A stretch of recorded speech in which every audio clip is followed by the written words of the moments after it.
How inflation quietly steals your wealth. Wake up! Let me ask you something. If I took 3% of your money every year, would you notice? Of course you would. But what if I didn't touch the number in your bank account?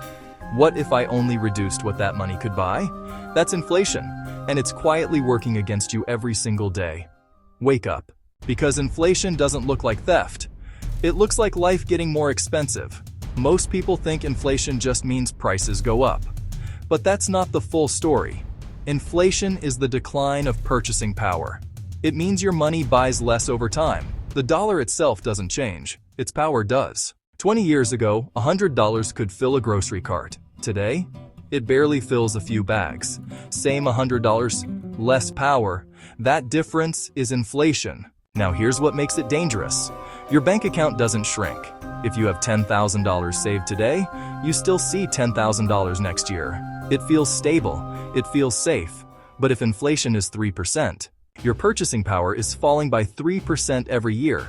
That means your money must grow by more than 3% just to stay in the same place. If it grows less than that, you're moving backward, even if the number looks bigger. That's the illusion.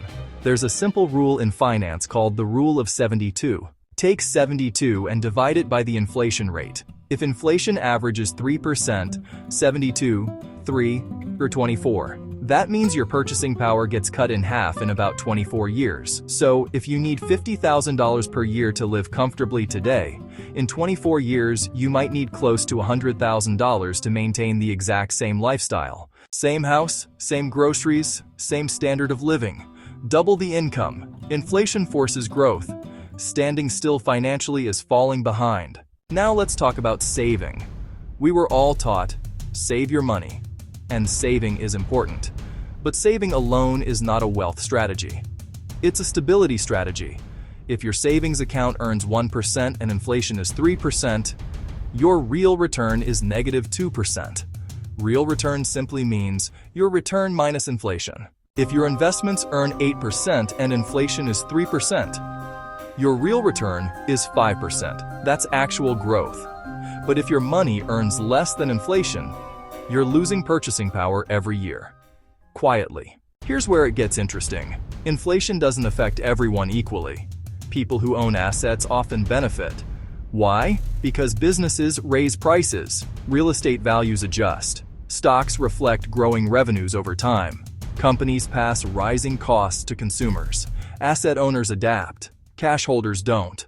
Inflation quietly transfers wealth from savers to owners. That's a powerful shift, and most people never see it happening. Let's use a simple example. Two people save $500 per month for 30 years. Person A keeps it in cash.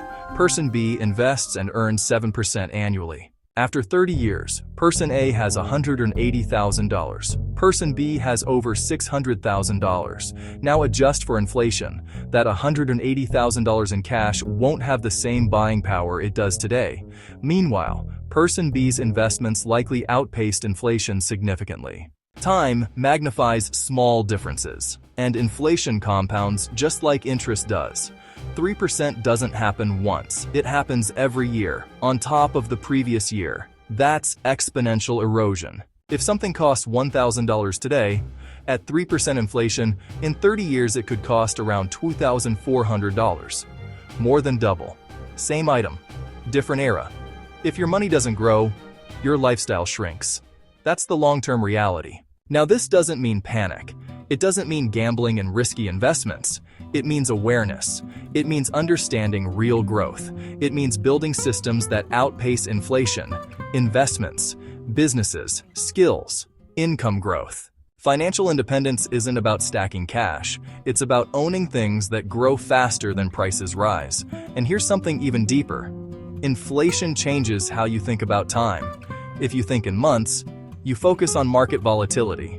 If you think in decades, you focus on purchasing power. Wealth isn't about how much money you have, it's about what your money can buy in the future. That's the real metric. Inflation is not evil, it's part of the system. Most developed economies even target around 2 to 3% annually. But ignoring it, that's expensive. If your income isn't rising, if your investments aren't compounding, if your money isn't growing faster than inflation, you're losing ground. even if you feel financially stable. Wake up! Because the goal isn't just to earn money, the goal is to maintain and increase purchasing power over time. Inflation is always working. The question is, are you building something that works faster? If you grow at 7% and inflation is 3%, you win long term. If you grow at 1% and inflation is 3%, you lose slowly. Small percentages matter, especially over decades. That's the difference between surviving and building real financial independence. So here's the takeaway. Understand real returns. Invest in productive assets. Increase your income over time. Think long-term. And never mistake stability for growth. Because inflation never stops. It compounds. Quietly. Every year, the only defense is growth. Wake up! Are you growing faster than prices are rising? That's the game.